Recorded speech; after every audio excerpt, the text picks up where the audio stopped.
Nós a conhecemos como Scarlett O'Hara, a mulher mais bela, frágil e desejada da história do cinema. Mas esqueça esse mito glamuroso. A verdadeira Vivien Leigh não era uma vítima.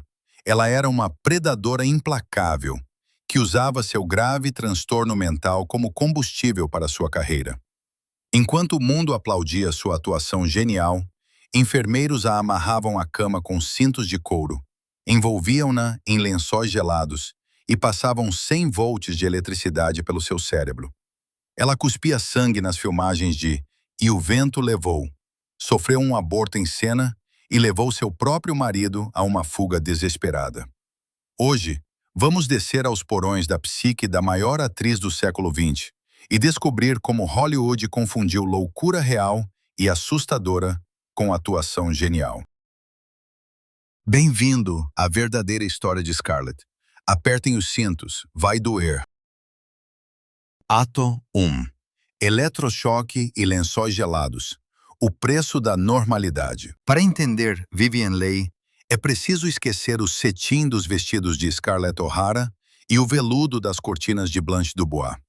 Comece pelo cheiro de ozônio, carne queimada e o frio estéril de um quarto de hospital. A história de Vivien Leigh não é uma biografia glamourosa de uma estrela caprichosa. É uma crônica de torturas que, em meados do século XX, eram chamadas de medicina avançada. Estamos acostumados a vê-la em fotos em preto e branco, com uma taça de champanhe na mão, ao lado do adorado marido, Laurence Olivier. Mas a realidade por trás dessas imagens estava impregnada de um horror capaz de quebrar o mais bruto dos homens, quanto mais uma mulher de 45 quilos. Nos anos 50, o transtorno bipolar que afligia Vivien era chamado de depressão maníaca, e os métodos de tratamento lembravam mais a Inquisição medieval do que a ajuda médica. O principal instrumento dos psiquiatras era a terapia eletroconvulsiva. Não eram procedimentos modernos com anestesia e relaxantes musculares. Era uma descarga elétrica crua e brutal, atravessando o cérebro de uma pessoa viva, amarrada à cama com tiras de couro. Imagine essa cena. Vivien Leigh, a maior atriz da Grã-Bretanha, deitada em uma maca dura. Colocam um mordedor de borracha em sua boca, para que durante as convulsões ela não morda a língua ou quebre os dentes. Aqueles mesmos dentes cujo sorriso deslumbrante era conhecido por milhões de espectadores. Enfermeiras se lançam sobre seu corpo frágil, segurando seus ombros e pernas. O médico gira o interruptor. 70, às vezes 100 volts atravessam suas têmporas. O corpo se arqueia, os músculos se contraem com tanta força que não eram raros os casos de fraturas na coluna ou rompimentos de ligamentos. Mas o mais assustador vinha depois. Quando Vivien voltava a si, muitas vezes não se lembrava de quem era. Para uma atriz cujo instrumento é a memória, o texto, as nuances de entonação, isso era equivalente à morte. Ela olhava horrorizada para suas mãos, para as queimaduras nas têmporas, que precisavam ser cobertas com uma espessa camada de maquiagem, e tentava juntar os pedaços de sua própria personalidade. Mas o eletrochoque era apenas parte do menu. Quando Vivien entrava em fase maníaca, tornava-se agressiva, hiperativa, começava a se despir em público ou a gritar obscenidades. Os médicos aplicavam o método da embrulhada gelada.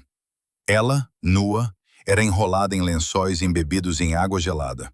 Por cima, apertavam cobertores secos e a deixavam assim por várias horas. O corpo, com seu calor, aquecia os tecidos molhados, criando um efeito de sauna, mas nos primeiros minutos era um frio puro e penetrante que paralisava os movimentos. Ela ficava ali, incapaz de mover sequer um dedo, sozinha com seus demônios, enquanto seu marido, o grande Sir Laurence Olivier, esperava na sala de espera, na esperança de que lhe devolvessem uma esposa conveniente. O mais impressionante nessa história não é a crueldade dos médicos, mas a reação da própria Vivien. Qualquer outra pessoa, após um tratamento desses, teria se transformado em um vegetal ou desistido para sempre da vida pública. Vivien Leigh fazia o impossível. De manhã, ela podia gritar de dor no casulo gelado, e à noite do mesmo dia, estar no palco do West End, recitando os monólogos mais complexos de Shakespeare. Ela usava sua dor como um arquivo de emoções.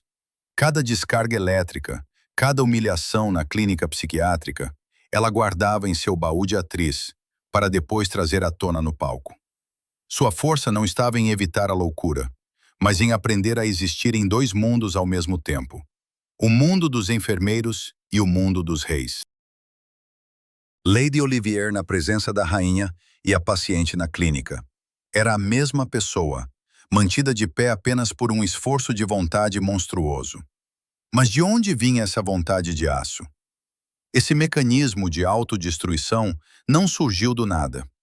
Ele foi acionado muito antes dos primeiros surtos da doença. Para entender como ela sobrevivia nesse inferno, é preciso voltar no tempo, ao momento em que uma atriz inglesa desconhecida decidiu que tinha direito ao papel mais desejado da história de Hollywood. Não foi sorte, foi uma caça. Ato 2. Caçada por Scarlett, predadora em veludo. No universo do cinema mundial, existe um mito encantador, quase digno de um conto da Disney, sobre como Vivien Leigh conquistou o papel de Scarlett O'Hara. A lenda diz: uma jovem inglesa, desconhecida e bela, apareceu por acaso no set de filmagem em Hollywood, onde as chamas dos cenários de Atlanta ardiam intensamente. O produtor David Selznick, exausto de tantas buscas, viu o reflexo do fogo nos olhos verdes dela e exclamou: "Aqui está minha Scarlett." Essa é uma mentira que insulta a inteligência de Vivien Leigh. Se aceitarmos essa versão, reduzimos-a ao nível de uma figurante sortuda. A realidade foi muito mais dura. Não foi um acaso feliz, mas uma operação militar brilhantemente planejada por uma mulher cujas ambições poderiam assustar até mesmo Napoleão. Quando Vivien pisou em solo americano, a busca por Scarlett não era apenas um casting, mas uma histeria nacional nos Estados Unidos. David Selznick gastou $50.000, uma quantia astronômica para o final dos anos 30, apenas em testes. Ele avaliou 1.400 candidatas. As melhores atrizes de Hollywood, da feroz Bette Davis, a intelectual Katharine Hepburn e a sensual Paulette Goddard, lutavam até a morte por esse contrato. Os jornais publicavam diariamente boletins desse fronte, e nesse clube fechado, onde tubarões do show business se devoravam, Vivien Leigh entrou. Não como uma vítima, mas como uma predadora de primeira linha, disfarçada de dama frágil. Ainda em Londres, a milhares de quilômetros de Hollywood, Vivien leu o romance de Margaret Mitchell. Enquanto seus agentes e amigos riam da ideia de que uma inglesa poderia interpretar o símbolo do sul dos Estados Unidos, ela já havia tomado sua decisão. Ela disse a um jornalista com um assustador senso de calma: "Larry não vai interpretar Rhett Butler, mas eu vou interpretar Scarlett O'Hara. Esperem e verão." Isso não era um sonho, era um plano de negócios. Ela sabia que Laurence Olivier estava indo para Hollywood para filmar O Morro dos Ventos Uivantes. Ela usou sua paixão por ele como a cobertura perfeita para seu objetivo principal. Oficialmente, ela estava indo ao encontro do homem amado, mas, na verdade, ela estava indo conquistar o papel. Vivien entendia que um ataque frontal, através dos testes padrão para uma britânica desconhecida, estava fadado ao fracasso. Então, ela escolheu a estratégia do cavalo de Troia. Ela contratou o agente americano Myron Selznick, irmão do próprio produtor David Selznick. Ela sabia que laços de sangue e acesso direto eram decisivos. Na noite em que filmaram a cena do incêndio em Atlanta, 10 de dezembro de 38, ela não estava passeando por acaso por ali. Ela se vestiu de forma a maximizar o contraste com o caos em chamas. Vestido preto, cabelo impecável, pele radiante. Ela sabia exatamente onde se posicionar para que a luz a favorecesse. Quando Myron Selznick a apresentou ao irmão e disse a frase lendária: David, quero te apresentar a sua Scarlett. Foi o cheque-mate no jogo de xadrez. David Selznick viu não apenas uma mulher bonita. Ele viu uma atriz que já estava no papel. Vivian não fingia ser modesta. Ela olhava para os cenários em chamas com o mesmo brilho ávido e possessivo que Scarlett olhava para Tara. Ela superou 1.500 americanas em seu próprio território, usando uma frieza inglesa e um cálculo impecável. Conseguir esse papel foi a prova de seu talento principal, que muitas vezes passa despercebido pelos biógrafos. A habilidade de submeter a realidade à sua vontade. Ela não pediu uma chance, ela a criou. Ela aprendeu o papel, dominou o sotaque sulista, que para uma britânica é um pesadelo fonético, e visualizou seu sucesso com tanta intensidade que os produtores simplesmente não tiveram escolha. Foi uma vitória de total autocontrole e manipulação. Hollywood pensou que havia encontrado uma nova estrela, mas na verdade foi Vivien Leigh quem encontrou Hollywood e fez com que ele trabalhasse para ela.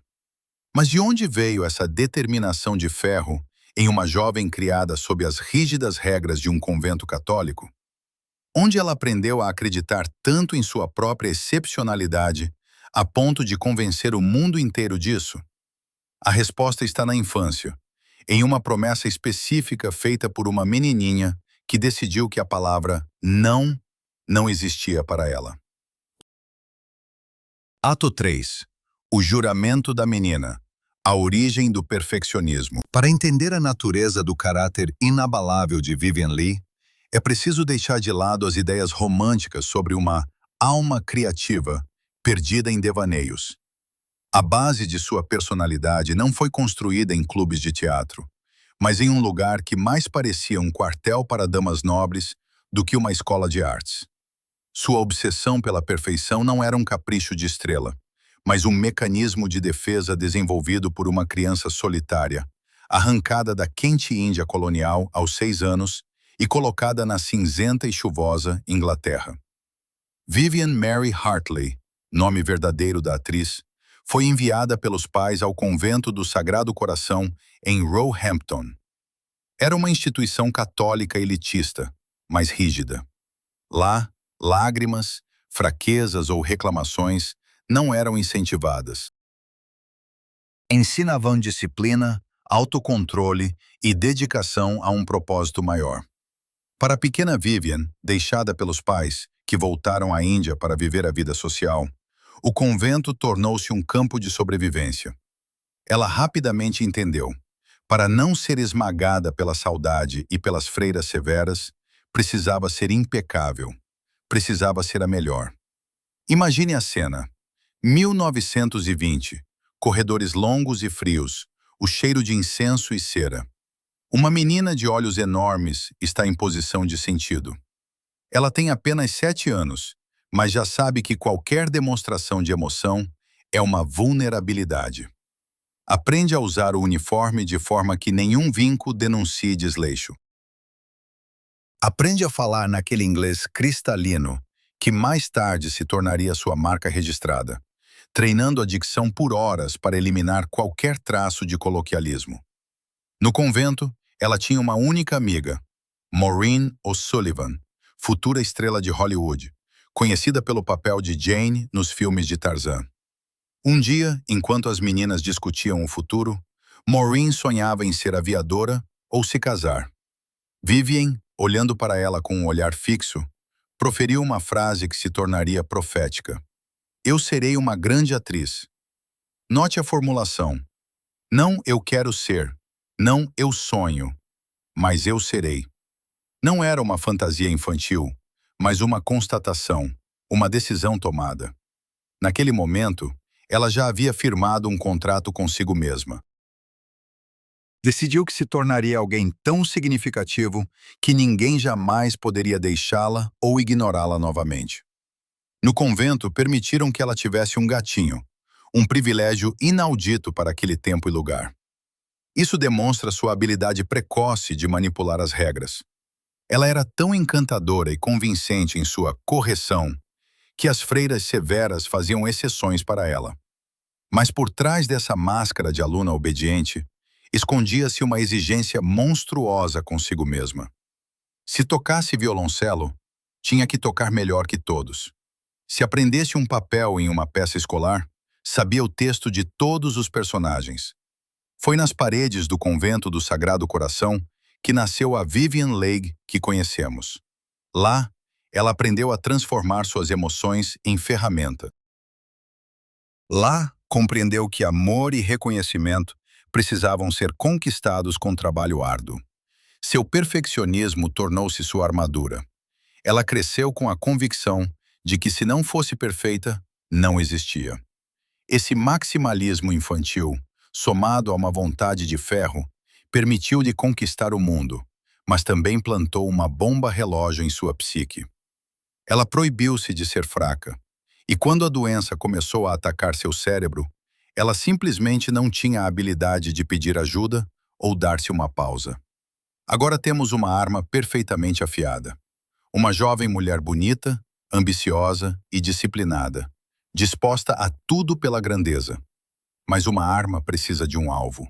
E esse alvo, além do maior desafio, foi um homem cujo nome ressoava nos palcos londrinos. O encontro com ele não apenas mudou sua vida, transformou seu perfeccionismo em uma corrida mortal, onde a linha de chegada só poderia ser o completo esgotamento. Ato 4.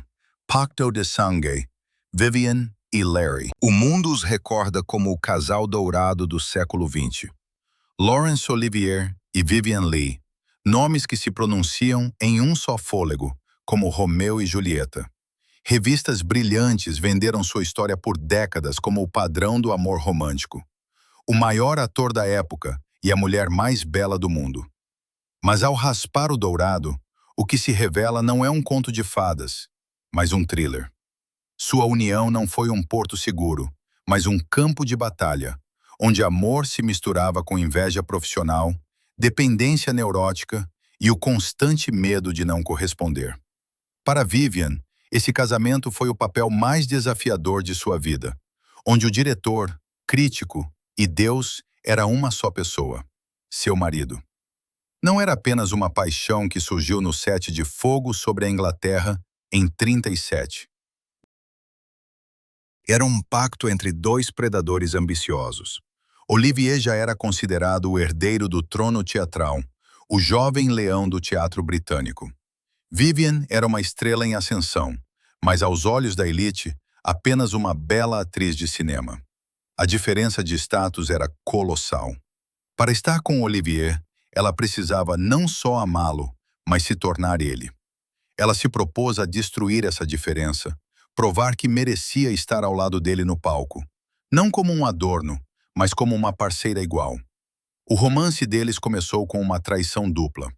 Ambos eram casados, ambos tinham filhos.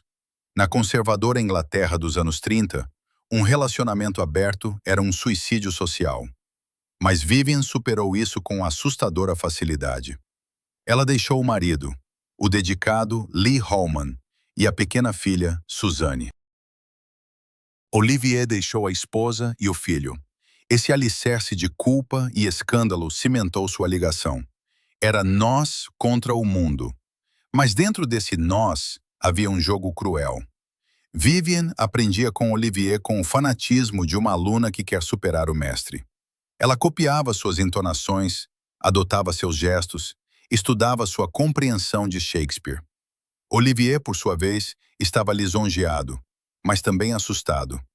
Ele criou um pigmaleão que começou a ganhar vida e exigir reconhecimento. Um caso emblemático foi sua produção conjunta de Hamlet em Elsinore. A chuva inundava o palco aberto.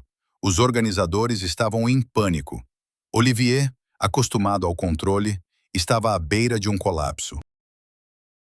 Vivian, ao contrário, se concentrou e entregou uma performance de tal intensidade que os críticos, que vieram para destruir a intrusa, ficaram em silêncio. Ela interpretou Ofélia não como uma vítima delicada, mas como uma mulher cujo desvario era o espelho da loucura de Hamlet. A correspondência deles daquela época não era apenas cartas de amor. Era um eletrocardiograma de dependência.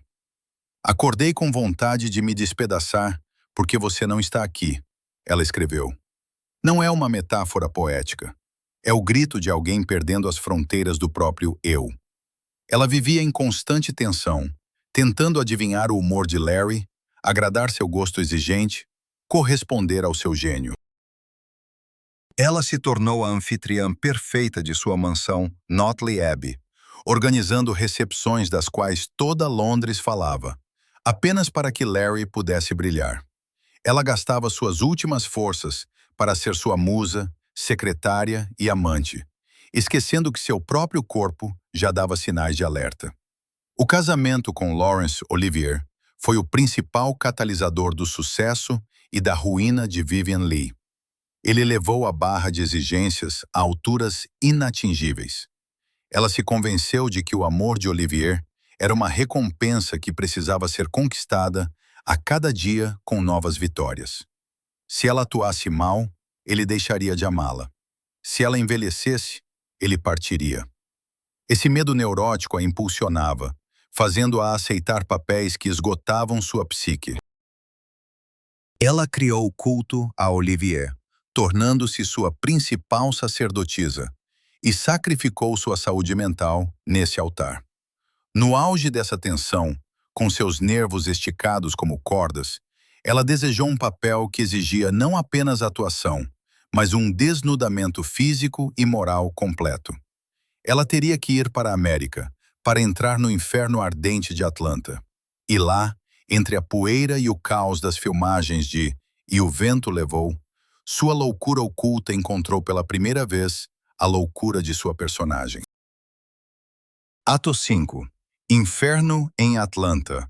Os bastidores de E o Vento Levou. Se você acha que as filmagens de E o Vento Levou foram uma sequência de bailes em crinolinas e conversas galantes com Clark Gable, você caiu na armadilha da campanha de marketing mais bem-sucedida da história do cinema. A realidade da criação desse clássico em 1939 estava mais próxima de um campo de trabalhos forçados do que de arte. Para Vivien Leigh, a rosa inglesa acostumada ao ritmo tranquilo dos teatros londrinos, Hollywood se transformou em um campo de concentração com palmeiras. O que o público vê na tela como a paixão, a intensidade e a força de Scarlett O'Hara era, na verdade, um registro documental do esgotamento físico e mental da atriz, que trabalhava no limite das capacidades humanas. Vivien Leigh estava quase sempre em cena. Dos 125 dias de filmagem, ela trabalhou todos os 125. Enquanto Clark Gable deixava o set pontualmente às 6 da tarde, alegando seu contrato sindical, Vivien ficava até meia-noite, refazendo cenas, experimentando figurinos ou ensaiando com o treinador de dialetos para que seu sotaque britânico não soasse estranho aos americanos. Era uma maratona que ela corria na velocidade de um sprint. E tudo isso acontecia em meio a um drama pessoal. Ela estava separada de Laurence Olivier, que estava em Nova York, e cada dia sem ele era uma tortura. As condições no set eram monstruosas. Para criar a famosa terra vermelha de Tara, os decoradores usavam poeira de tijolo. Toneladas dessa poeira eram sopradas por ventiladores potentes diretamente no rosto dos atores. Vivien respirava essa suspensão por 16 horas diárias. Ao final de cada dia de filmagem, ela tossia uma gosma vermelha. Foi essa terra de Tara que deu o primeiro golpe sério em seus pulmões, preparando o terreno para a tuberculose que a mataria 30 anos depois. A pressão psicológica não era menor que a física. No meio das filmagens, o produtor David Selznick demitiu o diretor George Cukor, o único que entendia Vivien e a ajudava a construir a sutileza de seu papel. Em seu lugar, veio Victor Fleming, um profissional rude e cínico, amigo de Clark Gable, que achava o roteiro uma bobagem feminina. Quando Vivien tentava discutir com ele a motivação de Scarlett ou os detalhes de uma cena, Fleming podia jogar o roteiro e gritar: "Senhorita Leigh, enfie esse roteiro no seu traseiro e apenas atue." Ela o odiava. Ela odiava Hollywood. Ela odiava seus vestidos, que pesavam entre 5 e 7 quilos e apertavam sua cintura a 45 centímetros no calor de 40 graus sob os refletores. Em cartas para Olivier, ela escrevia: "Eu vivo em um manicômio. Eu odeio fazer cinema." Mas foi aqui que seu gênio de converter sofrimento em arte se manifestou. A famosa cena em que Scarlett jura nunca mais passar fome foi interpretada com a pura fúria de Vivienne. Ela não precisava fingir desespero e determinação para desafiar o destino. Ela realmente sentia isso em relação aos produtores e ao diretor. Suas explosões em cena eram reais. Suas lágrimas eram de impotência. Olivier era seu Ashley Wilkes, um sonho inalcançável pelo qual ela suportava aquele inferno. O Oscar que ela recebeu por esse papel não foi uma recompensa por atuação no sentido clássico. Foi uma medalha por coragem. Vivien Leigh não interpretou Scarlett. Ela viveu sua guerra. O filme sugou toda a sua energia, deixando fama mundial e saúde arruinada. Ela provou que podia suportar qualquer carga, mas seu corpo lembrou-se dessa violência. O mecanismo que desencadeava suas fases maníacas recebeu um impulso poderoso. Ela sobreviveu em Atlanta, mas parte de sua alma ficou para sempre lá, entre a poeira vermelha e os gritos de Victor Fleming. Contudo, o triunfo de "E o vento levou" tinha um lado sombrio. Vivian voltou para a Inglaterra como uma vencedora, mas dentro dela já habitava alguém estranho. No início, eram apenas mudanças de humor, atribuídas ao cansaço. Mas logo, durante uma nova gravidez, esse estranho se manifestou plenamente, transformando a vida do casal dourado em um filme de terror que não podia ser desligado. Ato 6. A Sombra da Besta. Primeiros sinais de ruína. Após o triunfo mundial de E o Vento Levou e o tão aguardado casamento com Laurence Olivier em 1940, parecia que a vida de Vivien Leigh se transformaria em uma festa sem fim. Ela tinha tudo: fama, dinheiro e o homem dos seus sonhos. Mas foi justamente nesse momento, quando os objetivos externos foram alcançados, que seus demônios internos se libertaram. A realidade é que o sucesso não cura traumas, ele os ilumina. Para Vivien Leigh, o início dos anos 40 foi um período em que sua excentricidade deixou de ser uma peculiaridade charmosa e se transformou em uma patologia assustadora. O primeiro sinal sério, anunciando o começo do fim, não foi uma crítica ruim, mas uma tragédia pessoal. Vivien engravidou de Olivier. Essa criança deveria ser a manifestação viva de seu grande amor, o acorde final na criação de uma família perfeita. Mas aconteceu um aborto espontâneo. A dor física e o desequilíbrio hormonal foram o gatilho para o transtorno bipolar adormecido. Foi então que Laurence Olivier viu pela primeira vez o que Vivien chamava de estranho. Isso acontecia de repente, como um estalo de interruptor. Ela era a Vivien carinhosa e espirituosa, a alma da festa, e de repente seu rosto mudava. Os olhos ficavam vidrados, a voz tornava-se dura, quase masculina. Ela começava a gritar com o marido, acusando-o de pecados inexistentes. Podia atacá-lo com socos ou arranhar o próprio rosto. Um desses episódios ocorreu nos bastidores. Vivien, sem motivo aparente, começou a chorar histericamente e depois atacou Olivier com tanta fúria que ele teve que segurá-la fisicamente para que ela não machucasse a si mesma ou a ele. E uma hora depois, quando o surto passou, ela olhava para ele com genuína incompreensão e perguntava o que havia acontecido. Ela não se lembrava de sua agressividade. Para ela, era como cair na realidade, um mergulho em um buraco negro. Ela deu um nome a esse estado: estranho. Sentia como se alguém tomasse o controle de seu corpo, mas o horror estava no fato de que a medicina da época era impotente. Os médicos receitavam calmantes, aconselhavam descansar mais ou se controlar. Ninguém entendia que estavam lidando com um grave desequilíbrio químico no cérebro. O transtorno bipolar de Vivian funcionava como um pêndulo da morte. Na fase maníaca, ela era um super-humano.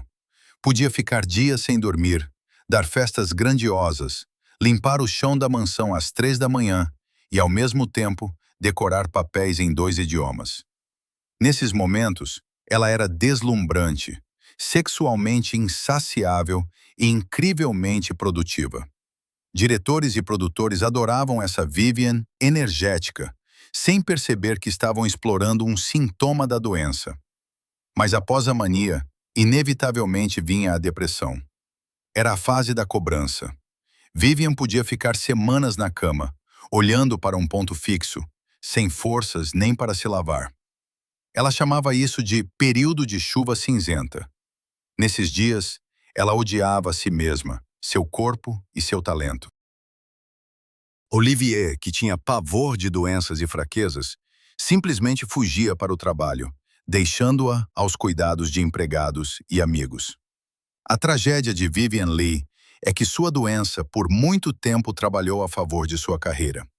A fase maníaca lhe dava aquela faísca, nervo, que os críticos tanto valorizavam. Ela se consumia para brilhar, e o mundo aplaudia esse incêndio, tomando-o por genialidade. Ela não podia parar, porque parar significaria admitir a derrota, e derrota em seu sistema de valores era pior que a morte. Estranho tornou-se seu coautor, ditando o ritmo de sua vida e arte. No entanto, a psique não era seu único inimigo.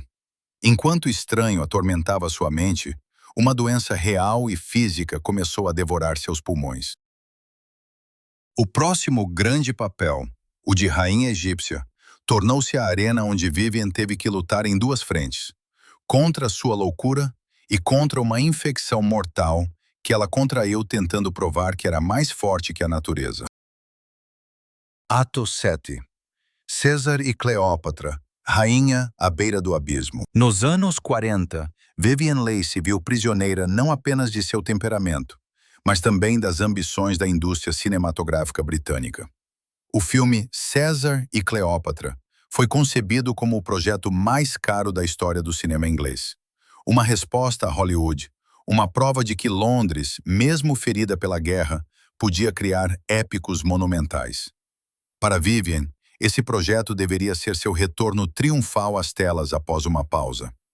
Mas em vez de triunfo, o set de filmagem se transformou em um campo de batalha, onde sua saúde física foi sacrificada ao capricho do diretor. Foi o momento em que o corpo de Vivian, exausto por anos de estresse, começou a literalmente se despedaçar. O diretor Gabriel Pascal era obcecado por detalhes até o absurdo. Em plena guerra, quando o país vivia com racionamento, ele exigia trazer areia do Egito, pois a areia inglesa lhe parecia pouco cinematográfica. Mas enquanto Pascal se preocupava com a cor da areia, ele ignorava completamente o estado de sua estrela principal. Vivien filmava em túnicas leves nos gelados estúdios, onde o vapor saía de sua boca. E foi ali, no chão frio dos cenários de Alexandria, que ocorreu a tragédia que quebrou de vez sua psique. Vivien estava grávida novamente. Essa gravidez era seu santo graal, uma esperança de salvar um casamento já em frangalhos por causa de suas mudanças de humor. Ela se cuidava o máximo possível dentro de uma agenda infernal, mas em uma das cenas precisava correr pelo chão polido. Tomada após tomada, ela escorregou e caiu.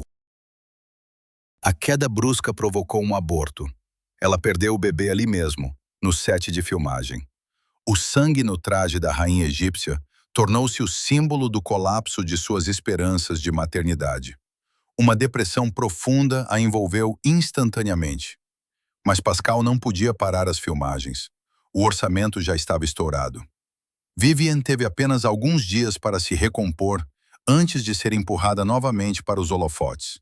Mas desgraça nunca vem sozinha. Logo após o aborto, Vivian começou a ter uma tosse constante, que ela atribuía a poeira e nervos. Os médicos deram um diagnóstico que soava como uma sentença. tuberculose no pulmão esquerdo. Naquela época, a tuberculose era tratada com repouso, ar fresco e alimentação reforçada. Não havia medicamentos capazes de eliminar rapidamente a bactéria. Os médicos insistiram em hospitalização imediata e abandono total do trabalho por no mínimo 1 ano. A reação de Vivian foi típica de seu caráter. Ela se recusou a se ver como inválida. Aceitou apenas um breve descanso, convencendo a si mesma e aos outros de que era apenas uma mancha no pulmão. Além disso, a tuberculose tem um efeito colateral estranho, conhecido como espasftísica, uma euforia específica, uma excitação febril que frequentemente acompanha a doença. Para alguém com transtorno bipolar, isso foi combustível para a fogueira. As toxinas da tuberculose intensificaram sua fase maníaca. Ela sentia uma onda de energia que, na verdade, era a agonia de seu corpo. César e Cleópatra chegou às telas e fracassou nas bilheteiras, não cobrindo o gigantesco orçamento. Mas o preço que Vivian pagou era incomensurável com dinheiro. Ela perdeu um filho, adquiriu uma doença mortal e se convenceu de que seu corpo era um inimigo a ser subjugado pela força de vontade. Ela aprendeu a interpretar a coquete Cleópatra de 16 anos, morrendo por dentro de tristeza e infecção. Essa experiência lhe ensinou algo terrível. O show deve continuar, mesmo que a atriz principal esteja cuspindo sangue. Poderia parecer que, após tal golpe, ela deveria se retirar para as sombras. Mas Vivien Leigh não sabia recuar. Ela precisava provar ao mundo que não era apenas um rosto bonito ou a esposa de Olivier. Ela precisava de um desafio. E esse desafio veio na forma de uma peça de um então pouco conhecido dramaturgo americano, Tennessee Williams. Um papel que todos consideravam sujo e imoral tornou-se um imã para ela. Ela ainda não sabia que esse papel, Blanche Dubois, se tornaria seu espelho, no qual seria assustador olhar. Ato 8. Um bonde chamado Desejo. Estreia em Londres e crítica. Em 1949, o West End de Londres era um reduto de snobismo masculino. Os críticos teatrais, acomodados em suas poltronas, viam Vivien Leigh como uma boneca de porcelana, que teve a sorte de se casar com um gênio. Quando se espalhou a notícia de que Laurence Olivier estava dirigindo a polêmica peça de Tennessee Williams, Um Bonde Chamado Desejo, e dando o papel principal à sua esposa, o meio literário londrino explodiu em ceticismo. A peça era suja, brutal, cheia de insinuações sobre ninfomania, homossexualidade e estupro. Era uma obra sobre a realidade suada e pegajosa de Nova Orleans. E era nesse inferno que Vivien Leigh, ícone de estilo e elegância, estava prestes a mergulhar. Os críticos afiavam suas penas, antecipando o fracasso da dama que tentaria interpretar uma prostituta. Para Vivien, o papel de Blanche Dubois não era apenas mais um trabalho, era um desafio à sua própria essência. Blanche é uma bela sulista em decadência, escondendo vícios e relações desordenadas sob uma fachada de modos aristocráticos, que lentamente, mas seguramente, enlouquece. O paradoxo estava nos críticos que escreviam: Vivien Leigh é bonita e equilibrada demais para esse papel. Eles estavam cegos. Não sabiam que, na vida real, Vivien já vivia naquele mesmo inferno que Williams descreveu. Ela não estava interpretando a loucura, ela estava libertando-a. Esse papel se tornou uma maneira legal de soltar seus demônios no palco, sem medo dos enfermeiros. O principal carrasco de Vivien foi o influente crítico Kenneth Tynan. Em suas resenhas, ele a destruía, chamando sua atuação de artificial e comparando-a a um ratinho tentando rugir como um leão. Ele afirmava que uma dama inglesa não era fisicamente capaz de compreender o desespero animal e a sujeira que compunham Blanche. Essas palavras a feriram mais do que a dor física.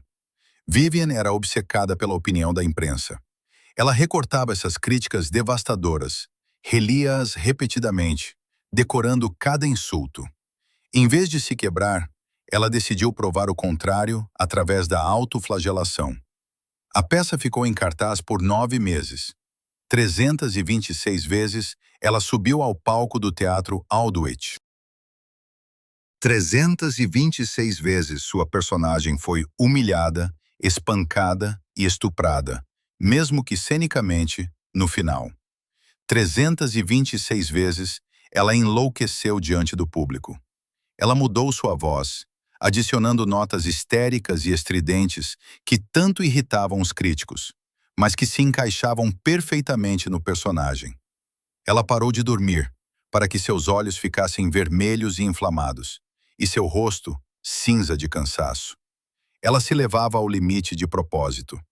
Colegas de palco lembravam que nos bastidores, Vivian frequentemente tremia com um tremor fino, impossível de conter. Ela mergulhou tão profundamente na psicologia de Blanche que começou a perder a noção de tempo e espaço.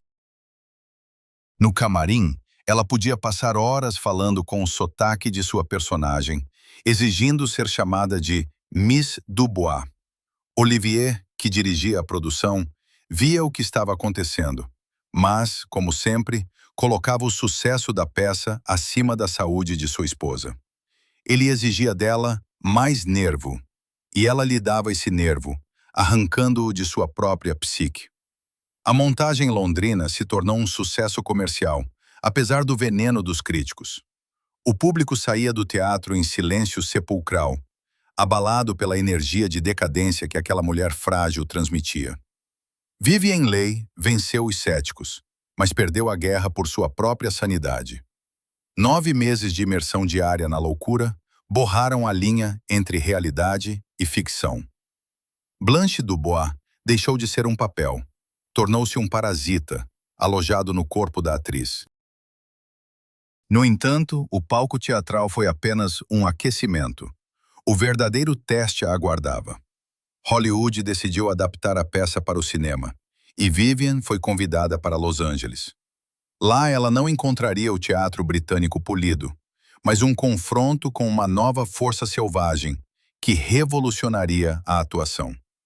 Seu parceiro seria o jovem Marlon Brando, um homem que não atuava, mas vivia em cena e cuja energia animal ameaçava esmagar a técnica refinada de Vivian. Ato 9. Oscar pela loucura.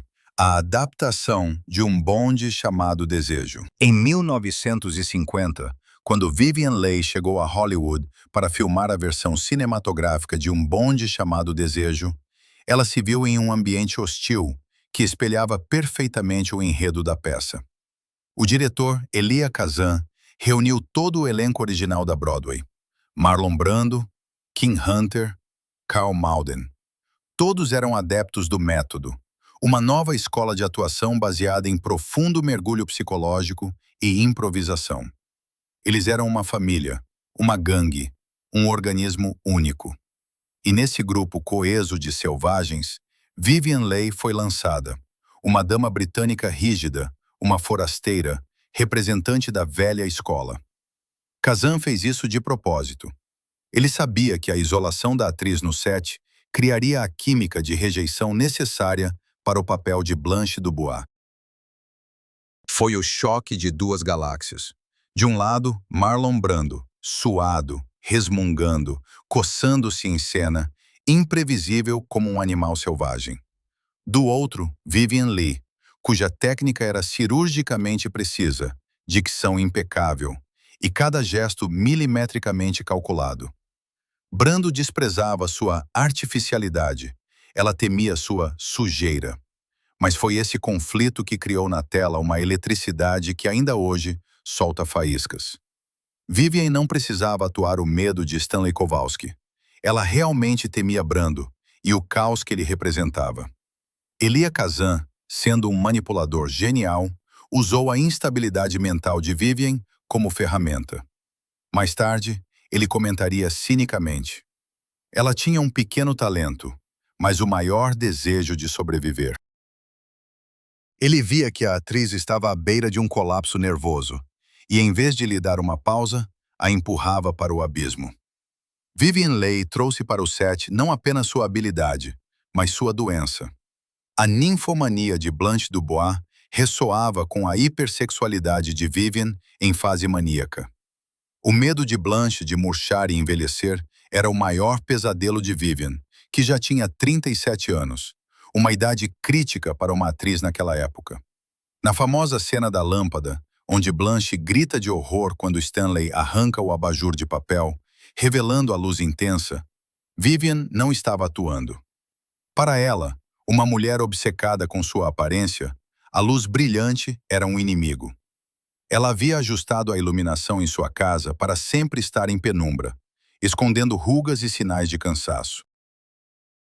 Brando, ao arrancar o abajur, estava praticamente arrancando sua pele. A cada tomada, ela perdia mais a conexão com a realidade. Ela deixou de ser Vivien Leigh, esposa de Sir Laurence Olivier.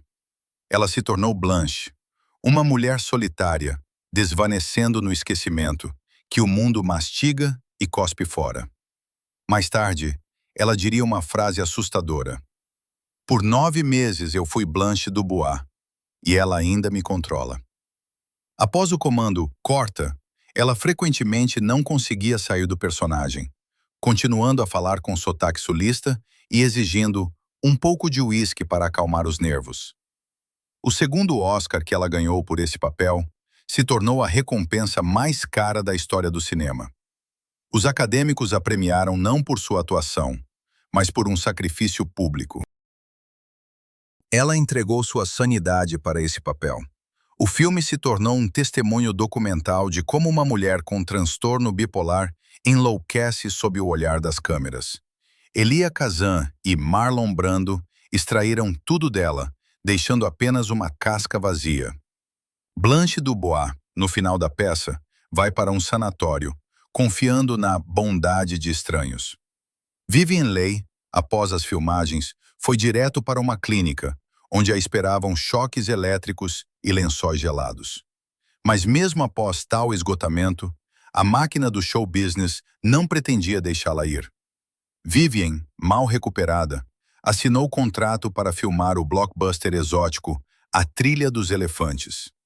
Ela teria que voar para o Ceilão, nos trópicos sufocantes.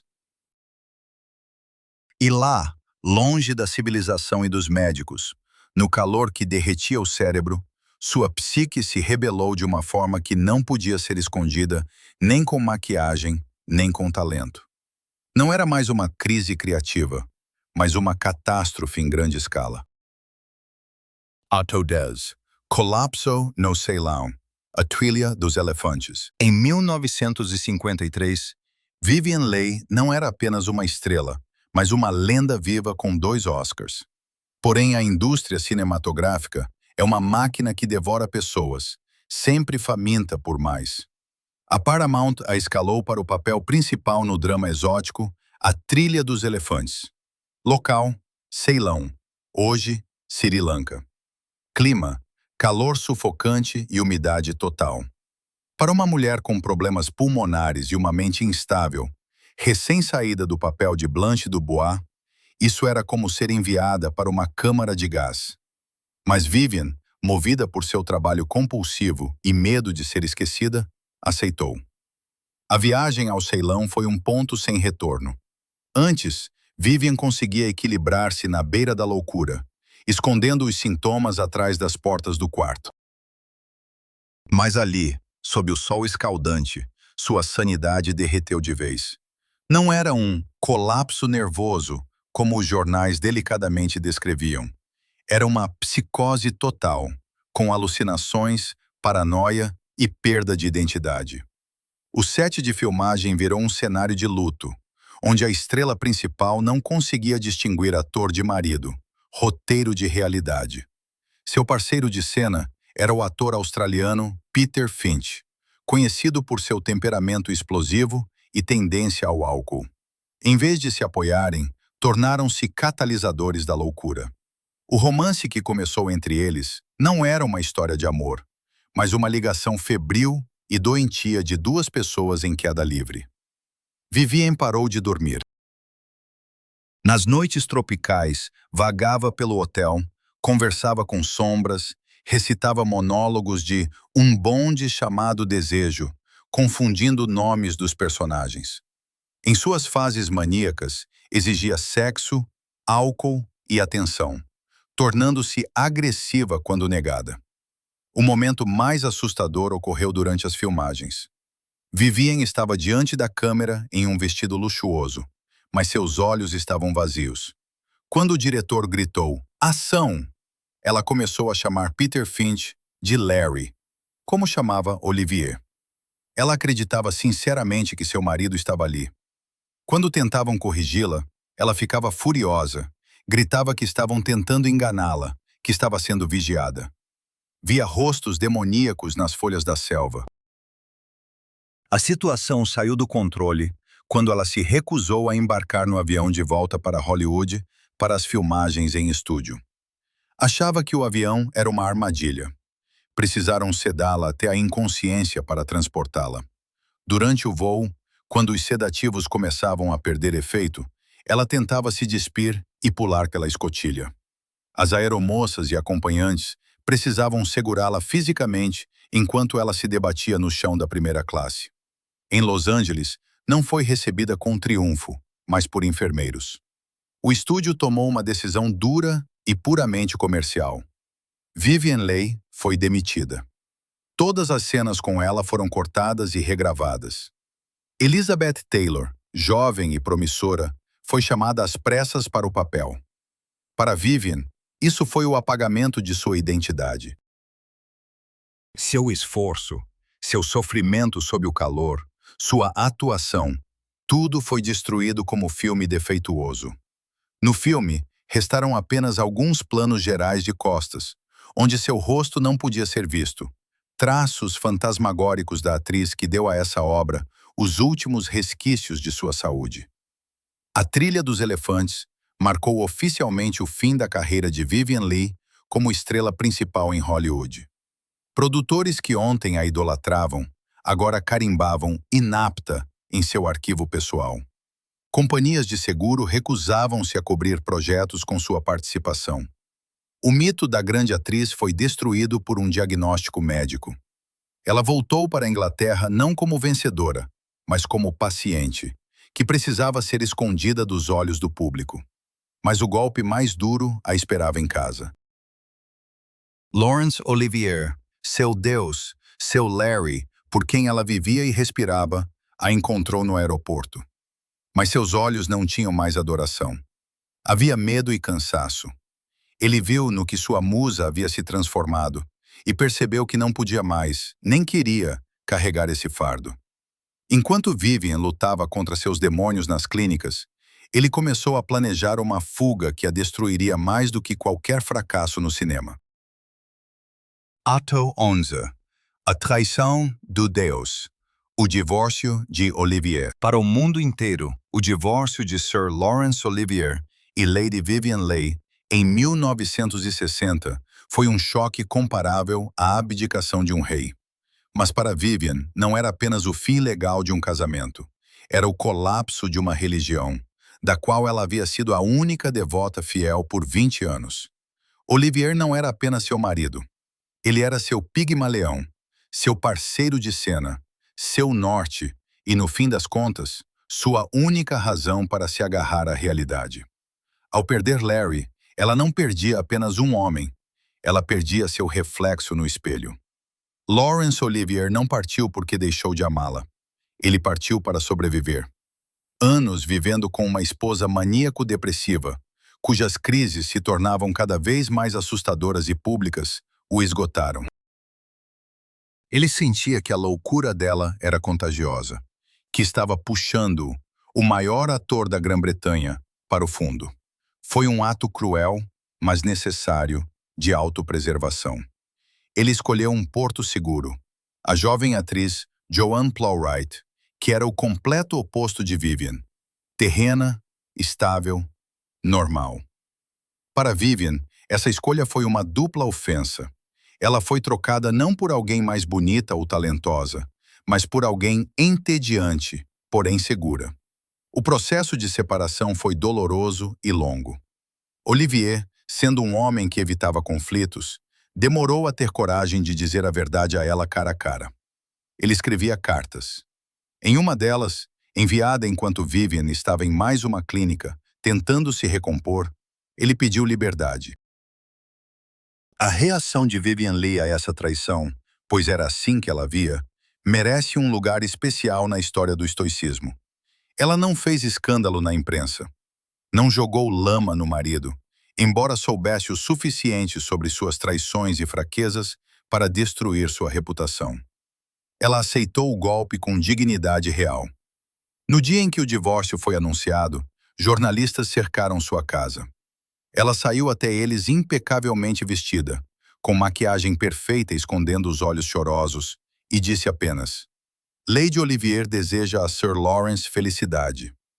Ela continuou usando o título Lady Olivier até o fim de seus dias. Na sua mesa de cabeceira, sempre havia uma foto de Larry. Mesmo ao assinar cheques e documentos, ela usava o sobrenome dele, como se recusasse a reconhecer que sua união não existia mais. Mas a portas fechadas era um inferno. Ela escrevia cartas para ele que nunca enviava. Ligava para amigos em comum no meio da noite, perguntando como ele estava, o que tinha comido, se era feliz. Seu amor se transformou em uma dor fantasma, como de um membro amputado. Ela sabia que ele era feliz com a nova esposa e os filhos que ela não pôde lhe dar, e esse conhecimento a matava lenta e seguramente, mais do que a tuberculose. O divórcio de Olivier foi a prova final de que a vida real de Vivian Leigh era mais trágica do que qualquer papel que interpretou. Blanche Dubois perdeu a mansão mecânica. Vivian Leigh perdeu o homem dos sonhos. Mas ao contrário de Blanche, ela não deixou que os enfermeiros a levassem sem lutar. Sozinha, em uma casa enorme e vazia, com um diagnóstico que colocava um ponto final em sua carreira e um coração partido, ela tomou uma decisão que chocou a todos. Ela não se deitou para morrer. Ela decidiu provar a Larry e ao mundo que Vivian Leigh era uma força por si só.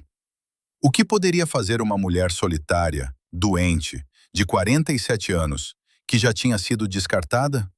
A resposta de Vivian foi surpreendente. Ela não foi para um sanatório, mas para a Broadway. E não apenas para atuar em um drama, mas para cantar e dançar em um musical. Era loucura. Era suicídio. E foi seu maior triunfo da vontade sobre um corpo debilitado. Ato 12. Dançando na escuridão. Broadway e camarada. A lógica diria que, após o divórcio, a humilhação pública e uma série de colapsos nervosos, Vivian Leigh deveria ter se retirado para o isolamento ou, no máximo, aceitado papéis mais maduros em dramas tranquilos ingleses. Mas lógica nunca foi o forte de Vivian. Em vez de descanso, ela escolheu a guerra.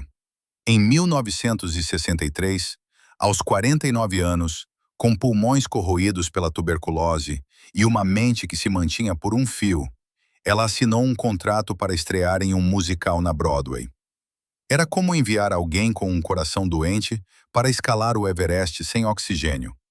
Os críticos faziam gestos de incredulidade. Lady Macbeth cantando e dançando?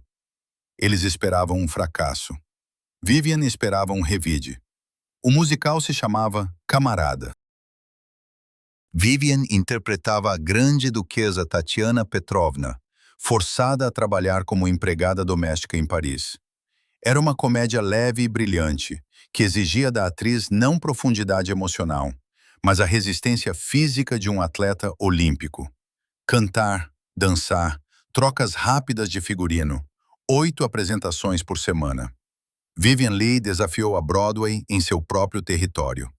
E ela venceu. Ela ganhou o prêmio Tony de melhor atriz em musical, superando cantoras e dançarinas profissionais, 20 anos mais jovens. O número central do espetáculo era um Charleston eletrizante. Imagine essa cena. Vivian em um vestido de miçangas, radiante, com um sorriso deslumbrante, marcando o ritmo frenético com os pés, agitando os braços, girando em um ritmo que deixava os jovens dançarinos do corpo de baile sem fôlego. A plateia rugia de entusiasmo. O público via energia, juventude, ousadia. Mas a realidade nos bastidores era como uma sala de emergência. Cada apresentação custava a ela uma parte microscópica de vida. Nos intervalos, ela frequentemente se deitava em um sofá no camarim, ofegante, com o rosto pálido coberto de suor frio. Os figurinistas literalmente a levantavam nos braços, ajustavam a maquiagem, injetavam nela uma mistura de vitaminas e estimulantes, e ao comando do assistente de direção, ela voltava ao palco, ligando instantaneamente seu famoso sorriso. Seu corpo estava coberto de hematomas das constantes repetições. Ela treinava aquele Charleston com fanatismo, automatizando os movimentos para que, mesmo em um estado de semiconsciência, seus músculos fizessem o trabalho. Ela se proibiu de sentir dor. Colegas de elenco lembravam que ela era educada e profissional, mas havia uma tristeza em seus olhos que era fisicamente doloroso de encarar. Ela não dançava pela fama. Ela dançava para abafar o silêncio da solidão que a esperava no hotel após o espetáculo. O Prêmio Tony foi seu último grande troféu. Foi uma vitória do espírito sobre a matéria. Vivien Leigh provou que não era apenas a ex-esposa de Olivier, nem a atriz louca. Ela mostrou que seu talento era universal e sua vontade inquebrantável. Mas essa maratona minou definitivamente seu sistema imunológico. A tuberculose, que estava adormecida por alguns anos, encontrou o terreno perfeito para um retorno. Ela comprou esse triunfo ao custo das últimas reservas de seu organismo. A Broadway aplaudiu de pé, mas o corpo apresentou a conta. As crises de tosse se tornaram mais frequentes, e o intruso, em sua mente, sussurrava pensamentos cada vez mais sombrios. Restava-lhe apenas um papel significativo no cinema. E por uma cruel ironia do destino, esse papel se tornou o espelho de seu próprio final. Ela estava prestes a interpretar uma mulher que navega em um navio, sabendo que tem pouco tempo de vida, tentando dar um último tapa na cara da vida. Ato 13. Navio dos Tolos, O Último Grito. Em 1965, Vivien Leigh era uma ruína viva.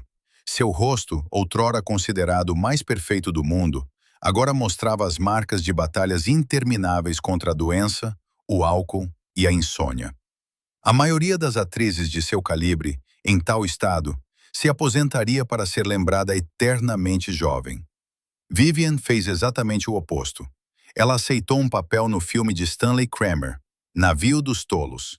E não era qualquer papel, mas o de Mary Treadwell, uma coquete envelhecida, amarga e patética, que tenta se passar por jovem e compra amor. Foi um ato de coragem inacreditável. Ela concordou em mostrar ao mundo seu declínio, transformando-o em uma expressão artística. No set, todos sabiam. Algo estava errado com Vivien. O diretor Stanley Kramer admitiu mais tarde que, ao vê-la nos primeiros dias, duvidou que ela sobreviveria até o fim das filmagens. Ela parecia frágil, como papel queimado. Mas assim que a câmera ligava, essa mulher moribunda exibia uma concentração de raiva e desespero que deixava a equipe paralisada. Ela não interpretava Mary Treadwell. Ela usava a personagem como um recipiente para sua própria dor, pela perda da beleza e do amor. O clímax do filme foi uma cena em que sua personagem, levada à histeria por um pretendente bêbado, interpretado por Lee Marvin, começa a espancá-lo com o salto do sapato. No roteiro, era uma briga. Na interpretação de Vivien Leigh, tornou-se uma execução pública. Ela batia em Lee Marvin de verdade. A cada golpe do salto afiado, ela despejava toda a sua fúria contra a injustiça do destino, contra a doença, contra Olivier, contra a solidão. Seu rosto naquele momento não estava distorcido por uma careta de atuação, mas por uma loucura genuína.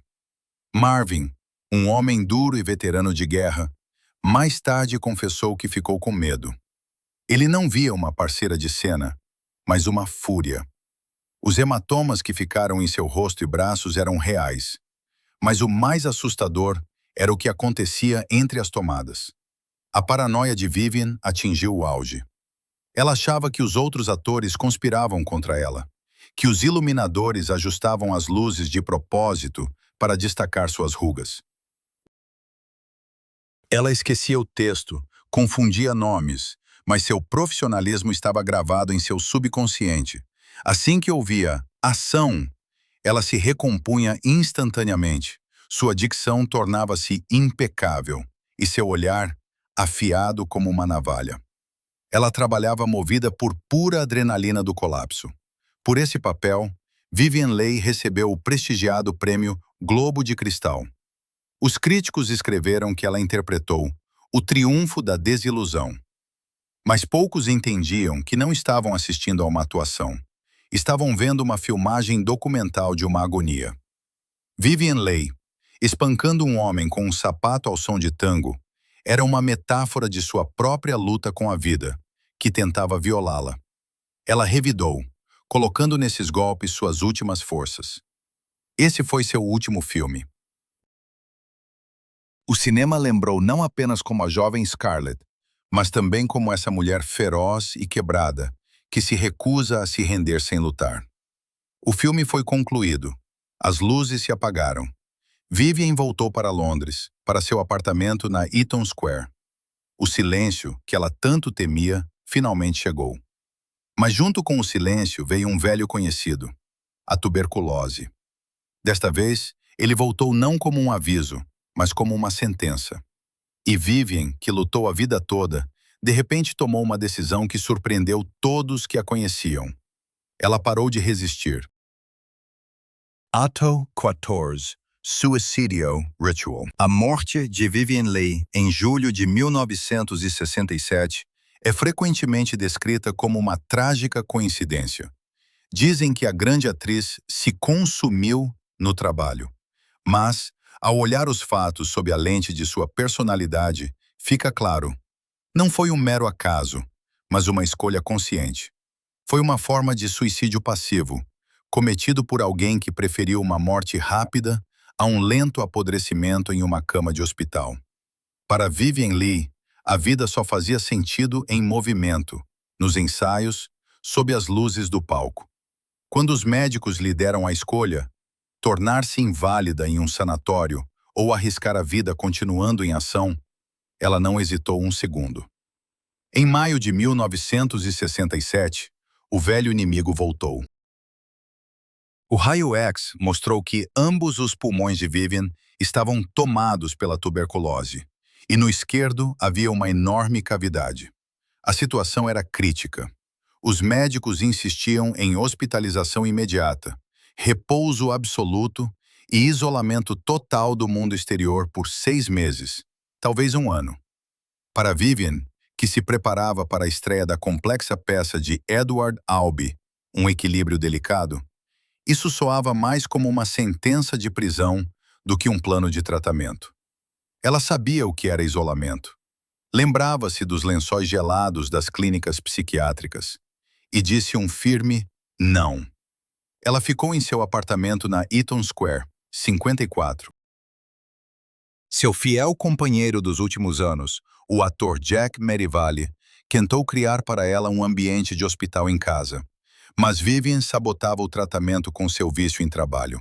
Ela ficava na cama, rodeada por roteiros, e continuava ensaiando o papel de Agnes, uma mulher que enlouquece de medo. Ela fumava, apesar das proibições. Recebia visitas, organizava jantares, ria e bebia vinho, embora cada gole e cada tragada aproximassem o fim. Seus pulmões se enchiam de líquido. Respirar se tornava cada vez mais difícil, mas ela se recusava a admitir a derrota. Em seu sistema de valores, uma atriz não tem o direito de adoecer. Ela pode apenas morrer. No dia 7 de julho de 67, Jack Merivale voltou para casa após o espetáculo. Ele olhou para o quarto de Vivien. Ela dormia tranquilamente. Sua respiração era pesada, mas regular. Ele foi para a cozinha aquecer o jantar. 15 minutos depois, ele voltou e viu uma cena que ficaria para sempre gravada na memória do mundo.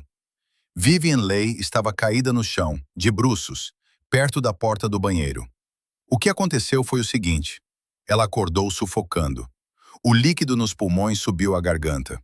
Ela tentou se levantar para ir ao banheiro, mas o corpo, exausto por anos de luta, simplesmente desligou. O coração parou. Ela caiu, e aquele impacto no chão foi o ponto final no roteiro de sua vida. Ela tinha apenas 53 anos. Quando os médicos constataram a morte, na mesinha de cabeceira, ao lado do inalador e de um maço de cigarros, estava uma foto de Laurence Olivier. Mesmo morrendo nos braços do amoroso Jack Merivale, ela partia para seu Larry. Vivian Leigh morreu como viveu, lutando contra as limitações de seu próprio corpo. Ela se recusou a se tornar uma paciente. Ela partiu como uma atriz em atividade, que simplesmente não teve tempo de subir ao palco em um novo papel. Sua morte foi o último ato de rebeldia contra a realidade que tentava aprisioná-la na jaula da doença. Naquela noite, em Londres, apagaram-se as luzes de todos os teatros do West End por uma hora inteira. Não foi apenas uma homenagem. Foi o reconhecimento de que, com sua partida, terminou uma era de grande e feroz dedicação à arte, que exigia sacrifícios humanos. O corpo da atriz foi cremado, e suas cinzas espalhadas sobre o lago em sua casa de campo.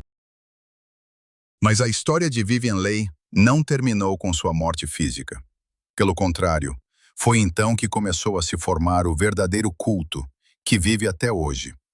Por que décadas depois ainda somos obcecados por essa mulher? Por que sua imagem como Scarlett ou Blanche nos toca mais profundamente do que a atuação das estrelas modernas? A resposta não está em sua beleza, mas no legado aterrorizante de dor que ela nos deixou como um aviso e um presente. Ato 15. Epílogo. O legado da dor. Mais de 50 anos se passaram desde a morte de Vivian Leigh, mas seu culto não apenas sobrevive, ele se torna cada vez mais relevante. Por quê? O cinema mudou de forma irreconhecível. Vimos milhares de rostos bonitos, centenas de atrizes talentosas e dezenas de atuações geniais. Mas Vivian Leigh é única. Não voltamos a E o Vento Levou e Uma Rua Chamada Pecado, por nostalgia dos velhos tempos. Assistimos a esses filmes porque, em um mundo moderno obcecado por filtros, sucesso e segurança estéril, Vivian Leigh nos oferece o fruto proibido, a verdade absoluta e não diluída do sofrimento humano. O fenômeno Vivian Leigh está em como ela apagou a linha entre a atuação e a documentação da alma. Grandes atores sabem usar máscaras. Vivian Leigh sabia arrancar a própria pele. Seu legado não é uma coleção de estatuetas douradas, mas uma crônica de como um ser humano frágil canaliza uma corrente de alta tensão para iluminar a tela. Amamos-a não por sua beleza, embora fosse perfeita, mas porque por trás dessa beleza sempre havia uma rachadura. Era um glitch na matriz de Hollywood, uma falha que a tornava viva. Olhe atentamente suas fotos tardias ou cenas de Navio dos Loucos. Não há brilho, aos olhos de alguém que viu o inferno e voltou para contar. Em uma era em que atores têm medo de parecer feios, velhos ou fracos, Vivian Leigh fez de sua vulnerabilidade sua principal arma. Quando vemos Blanche Dubois cobrindo o rosto aterrorizada pela luz forte, sentimos subconscientemente: isso não é o método Stanislavski. É o medo real de uma mulher perdendo o controle da própria mente. É voyeurismo de alto nível. Observamos sua dor, seguros deste lado da tela. Ela pagou com sua sanidade para que pudéssemos experimentar o catártico sem nos arriscar. Ela se tornou um ícone não para os vencedores, mas para aqueles que conhecem a derrota. Para todos que se sentem estranhos em seu próprio corpo.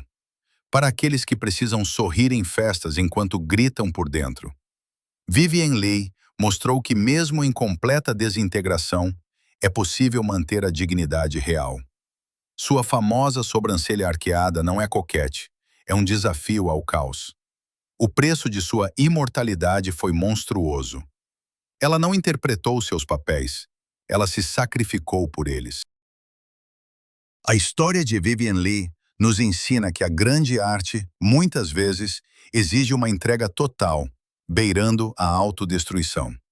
Ela permaneceu na eternidade não como uma boneca de porcelana, mas como uma lâmina de aço, temperada no fogo da doença. E enquanto formos capazes de sentir dor, continuaremos a olhar para Vivien Leigh, porque em seus olhos loucos vemos o reflexo de nossa própria fragilidade escondida dos outros. Ato 16. Requiem para um sonho. A história de Vivien Leigh não é uma melodia suave com lágrimas no travesseiro. É uma tragédia antiga, encenada nos cenários do século XX. Começamos destruindo o mito da frágil Violeta. Agora, após passar por eletrochoques, banhos gelados, a poeira de Tara e a loucura de Blanche Dubois, enxergamos a verdade. Vivien Leigh não foi uma vítima das circunstâncias, mas uma guerreira que atacou conscientemente sua própria natureza. Ela transformou sua doença em combustível, fez o transtorno bipolar trabalhar para a câmera, pagando por cada cena com pedaços de sua alma. Suas maiores interpretações, Scarlett O'Hara e Blanche Dubois, são imortais justamente porque não há nelas um grama de mentira. São crônicas documentadas de sua luta. A feroz sede de vida em E o Vento Levou, e a total desintegração da personalidade em Um Bonde Chamado Desejo. Ela não se perdeu, ela se entregou, completamente, sem reservas, para criar personagens que sobreviverão ao seu corpo físico por séculos. Vivien Leigh morreu para que Scarlett e Blanche pudessem viver eternamente. Essa foi sua escolha, seu sacrifício e sua vitória. Vimos que por trás da fachada brilhante da Era de Ouro de Hollywood, escondia-se uma máquina de moer destinos. O exemplo de Vivien Leigh nos ensina a olhar mais fundo. O sucesso muitas vezes é apenas uma bela embalagem para a dor, e a genialidade, um efeito colateral de uma catástrofe interna. Sua vida é um lembrete de que o controle total e o perfeccionismo podem levar ao topo do mundo, mas o preço desse ingresso ao Olimpo é a solidão e a morte precoce. Da próxima vez que você assistir a E o Vento Levou, não se concentre nos vestidos. Olhe nos olhos de Vivien Leigh. Tente enxergar ali a força de aço que a impediu de cair no abismo. E pergunte a si mesmo, até onde você iria por seu objetivo? Onde está a linha entre a paixão pelo trabalho e a autodestruição? Escreva nos comentários se você acha que tal arte justifica uma vida destruída, ou se nenhum papel vale a sanidade humana. Mas Vivien Leigh não foi a única a fazer um pacto com o diabo da fama, trocando a razão pela imortalidade. A outra história, a de um homem que seguiu o mesmo caminho meio século depois. Ele também se trancou em um quarto para criar um monstro, e esse monstro o consumiu por completo. Seu nome era Heath Ledger, e seu Coringa é uma continuação direta da loucura que Vivien começou a interpretar. Mas essa já é outra história sobre a anatomia da decadência de um ator.